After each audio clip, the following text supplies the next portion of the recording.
கதவம் சேனலை சப்ஸ்கிரைப் பண்ணி bell ஐகானையும் click பண்ணிக்கோங்க. புதிய மருத்துவ காப்பீட்டு திட்டத்திற்கான செயலியை அமைச்சர் தங்கம் தென்னரசு தொடங்கி வைத்துள்ளார். மதுரை மீனாட்சி அம்மன் கோயிலுக்கு சாமி தரிசனம் செய்ய வந்த பிரதமர் நரேந்திர மோடிக்கு பூரண கும்ப மரியாதை வழங்கப்பட்டு சிவப்பு கம்பளம் வரவேற்பு அளிக்கப்பட்டது. தமிழர்களின் பாரம்பரிய உடையான வேஷ்டி சட்டை அணிந்து சென்ற பிரதமர் நரேந்திர மோடியை மீனாட்சி அம்மன் கோவில் அறங்காவலர் குழு தலைவர் ருக்மணி பழனிவேல்ராஜன் வரவேற்றார். ரயிலை நிறுத்தி பெரும் விபத்தை தவிர்த்த தம்பதிக்கு அமைச்சர் உதயநிதி ஸ்டாலின் வெகுமதி வழங்கியுள்ளார். ரயிலை நிறுத்தி பெரும் விபத்தை தவிர்த்த புளியரையை சேர்ந்த சண்முகையா வடக்குத்தி அம்மாள் தம்பதியை நேரில் அழைத்து அமைச்சர் உதயநிதி ஸ்டாலின் பாராட்டியுள்ளார். குலசேகரப்பட்டணத்தில் இருந்து ரோஹிணி ராக்கெட் ஏவுவதற்கு திட்டமிடப்பட்டுள்ளதாக இந்திய விண்வெளி ஆய்வு மையம் அறிவித்துள்ளது.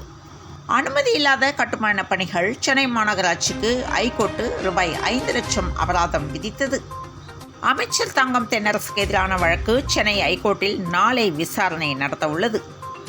சம வேலைக்கு சம ஊதியம் கேட்டு ஒரு வார காலமாக தொடர் ஆர்ப்பாட்டத்தில் ஈடுபட்டிருக்கும் ஆசிரியர்கள் தங்களது போராட்டத்தை கைவிட வேண்டுமென பள்ளிக் கல்வித்துறை அமைச்சர் வேண்டுகோள் விடுத்துள்ளார். சென்னை தலைமை செயலகத்தில் இருந்தபடி பல்வேறு துறைகளின் சார்பில் முடிவுற்ற புதிய திட்டங்களை காணொலி வாயிலாக முதலமைச்சர் மு க ஸ்டாலின் தொடங்கி வைத்தார். அண்ணாமலையார் பக்தி பாடலை தாளமிட்டு கேட்டு ரசித்த பிரதமர் மோடியின் வீடியோ வைரலாகியுள்ளது. குடியுரிமை திருத்த சட்டத்தை வரும் நாடாளுமன்ற தேர்தலுக்குள் அமல்படுத்த மத்திய அரசு திட்டம் என தகவல் வெளியாகியுள்ளது.